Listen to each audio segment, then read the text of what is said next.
The royal planet of Virelia pulsed with opulence. Twin moons glittered in the sky above its marble palaces, and bioluminescent flora danced with the wind. Home to the Virelian species, tall, radiant beings with luminous skin and telepathic gifts, Virelia was the envy of the galaxy. And at the center of it all stood Princess Kilira, firstborn of the Empress, the most desired bachelorette in the Andromeda sector. Alien suitors from across the stars came bearing extravagant gifts, living sculptures from Nebulae Prime, singing crystals from Exwartol, even gravity-defying palaces. All begged for her hand, royalty, warlords, diplomats, scholars. But Kilira remained unmoved, her violet eyes scanning crowds as if searching for something no one else could offer. That something, unbeknownst to them, was a human.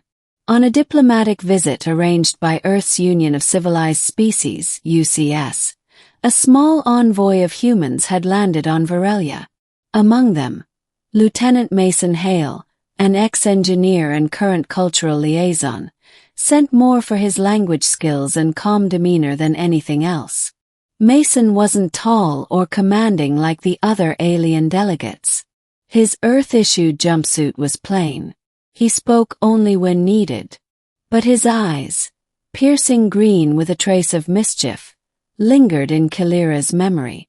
At the welcoming gala, Mason stood awkwardly near the drink table while towering alien nobles tried to impress Kilira with displays of psionic prowess. One suitor made a rose bloom from pure stardust. Another bent light into sculptures of her beauty.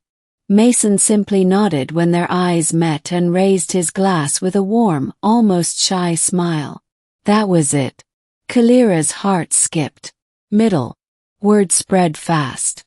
The princess is behaving strangely.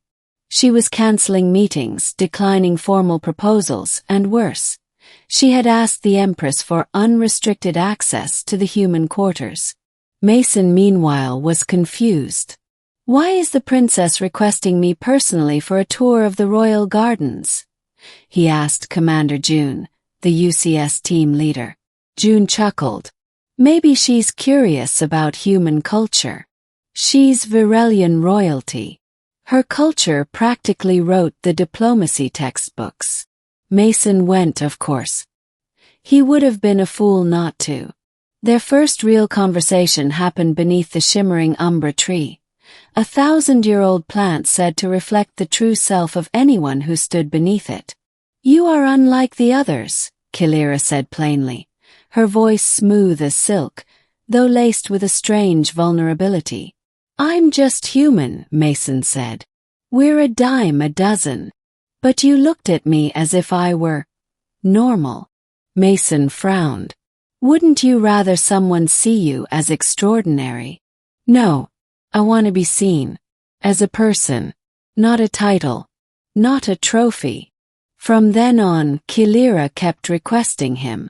They debated literature from both worlds, sparred in Virelian staff duels, she always won, and once even snuck away from palace guards to eat street food on the lower levels. Mason made her laugh, genuinely laugh, for the first time in years. No one had dared tease her before. No one except the human. By the third week, her mother noticed. She is growing attached, the Empress told the Royal Council, to a human.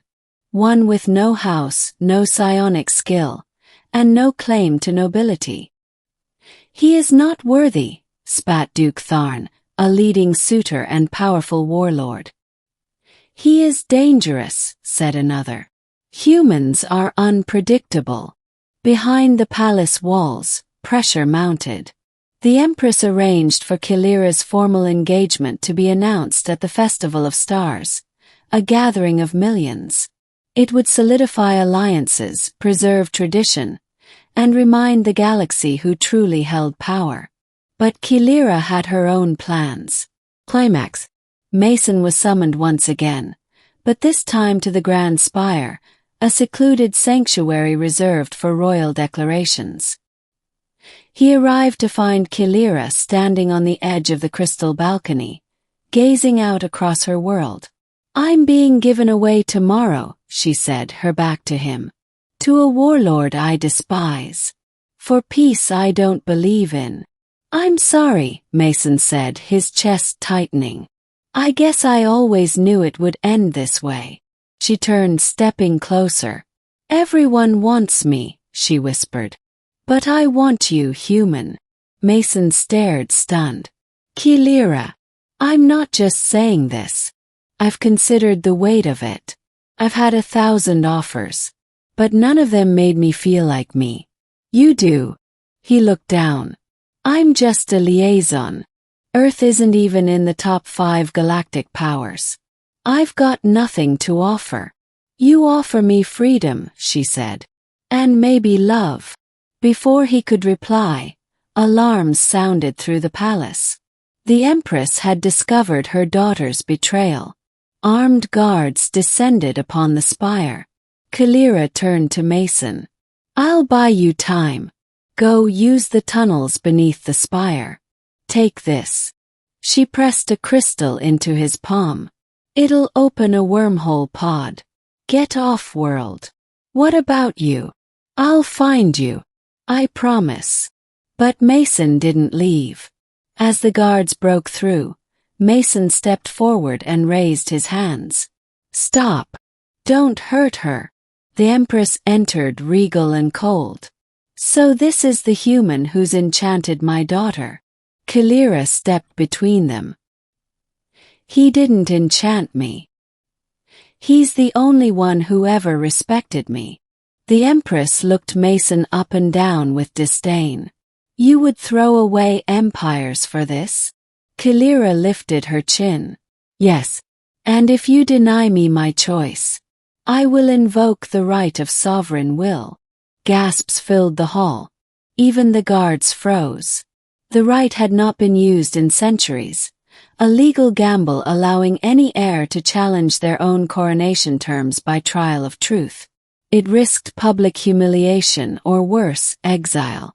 But if Kilira won, she would choose everything, including her mate. "I choose the trial," Kilira said. The Empress stared long at her daughter. Then, with a whisper of ancient law, "So be it." Ending. The right of sovereign will was broadcast across the galaxy.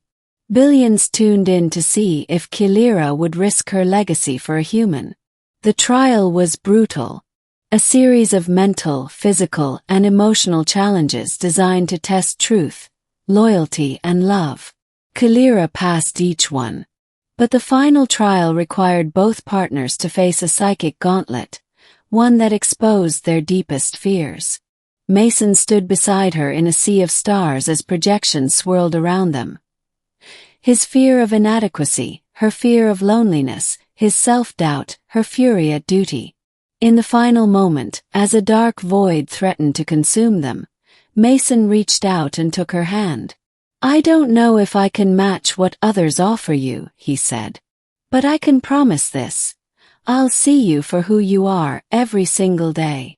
Kilira gripped his hand tighter. "That's all I've ever wanted." The void shattered. Silence followed. Then came the verdict.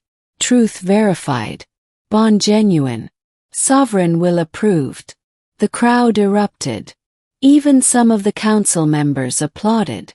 The Empress rose, emotion hidden behind a mask of grace. "You have chosen, daughter. The galaxy will respect it." Mason turned to Kilira. "So what happens now?" She smiled. "Now, we rewrite tradition." Months later, the galaxy knew a new kind of royal love story. One not born of alliances or politics, but of choice. Princess Kilira ruled with the fierce wisdom of her mother, and the humble heart of the man she chose. And Mason Hale, the simple human, stood by her side not as consort, not as servant, but as the partner she chose over 1,000 stars.